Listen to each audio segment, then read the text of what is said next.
Guys आज की video में हम देखेंगे ज़्यादातर लोग म्यूचुअल फंड से स्टॉक मार्केट से रिटर्न नहीं पा रहे हैं, इरिटेट हो जा रहे हैं, अपनी इन्वेस्टमेंट को बंद कर रहे हैं, एसआईपी को बंद कर रहे हैं। इसका रीज़न जानते हैं क्यों कर रहे हैं लोग ऐसा कर रहे हैं। मार्केट ने 1 या 1.5 साल से रिटर्न नहीं दिया है, नेगेटिव रिटर्न दिया है, जिसके कारण लोग गोल्ड या सिल्वर में इन्वेस्ट कर रहे हैं। अब गोल्ड और सिल्वर भी अपने प्राइस से, सिल्वर तो 38-35% डाउन हो चुका है, गोल्ड भी 10 या 15% के समथिंग डाउन है। ये मार्केट की साइकिल है, कभी किसी सेक्टर में कभी किसी सेक्टर में तेज़ी आएगी और जिस दूसरे सेक्टर हैं उनमें आपको कम रिटर्न देखने को।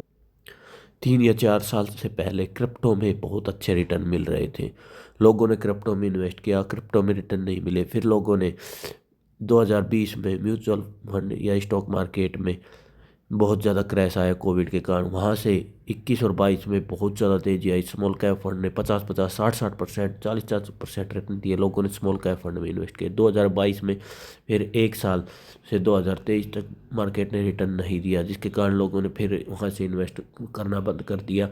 ऐसे ही ये साइकिल चलते रहते हैं। फिर 23 में 24 में अच्छा रिटर्न दिया कुछ, फिर 25 में नहीं रिटर्न दिया, अब 26 चल रहा है, अब भी रिटर्न नहीं दिया। ये मार्केट में ऐसे ही साइकिल चलते रहते हैं। अब एक देखते हैं, एक पर्सन है, कोई भी पर्सन, वो स्टॉक मार्केट में इन्वेस्ट, पीछे के रिटर्न देख के, किसी ने क्वांट्स में, ये फंड है, उन्होंने बहुत अच्छा रिटर्न दिया था, तो कोई भी पर्सन है वो क्वांट में 5-5 4 पीछे के 4-4 साल के रिटर्न देखता है। किसी ने 30% दे रखे हैं, किसी ने 35%, किसी ने 40% स्मॉल कैप फंड ने। अब नहीं, पीछे की बात कर रहा हूँ मैं, 1 या 2 साल से पीछे की। तो वो पीछे के रिटर्न देख के इन्वेस्ट कर देता है। अब देखते हैं उसके साथ होता क्या है। वो जैसे इन्वेस्ट करता है, लमसम करता है या एसआईपी करता है, उसको अपने में 1 साल या 1.5 साल में कोई रिटर्न नहीं बना, वो देखता है कि हाँ कोई भी रिटर्न नहीं बन रहा, वो अपनी इन्वेस्टमेंट को निकाल लेता है। अगर 1 साल से पहले निकालता है, उसको 1% एग्जिट का लोड देना पड़ता है। फिर वो क्या देखता है, गोल्ड या सिल्वर में। गोल्ड या सिल्वर में अब किया होता है उसने 15 या 20 दिन के अंदर, 2026 के लास्ट में, तो देखता है गोल्ड भी डाउन गया, सिल्वर तो 30% से भी ज़्यादा डाउन है। फिर वो क्या करता है, इन सभी को छोड़ क्रिप्टो में करेगा, क्रिप्टो में भी रिटर्न नहीं बन रहा है। ऐसे ही वो एक एसेट क्लास 1 साल इसमें रहेगा, 2 साल इसमें रहेगा, उसको एग्जिट लोड भी देना पड़ेगा, एसटीटी चार्जेस भी। अगर वो स्टॉक मार्केट में कर रहा है, डायरेक्ट में म्यूचुअल फंड में, तो ब्रोकेज कॉस्ट भी देनी पड़ेगी उसको। ऐसे करके वो अपना एक्स्ट्रा चार्जेस भी दे रहा है, रिटर्न भी नहीं बन रहा है।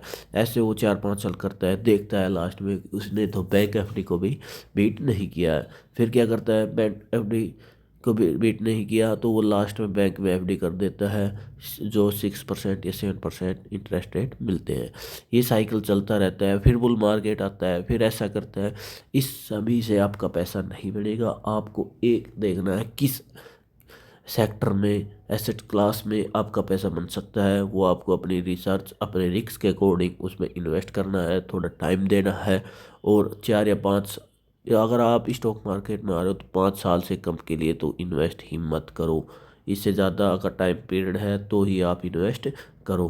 फिर देखना है आपको इन्वेस्ट करते कितने साल हो गए। 6-7 साल अगर आप देते हो तो आपको ठीक ठाक रिटर्न मिलने की संभावना होती है। आप उन रिस्क को देखना है और फिर आप उसमें इन्वेस्ट कर सकते हो। Thank you guys.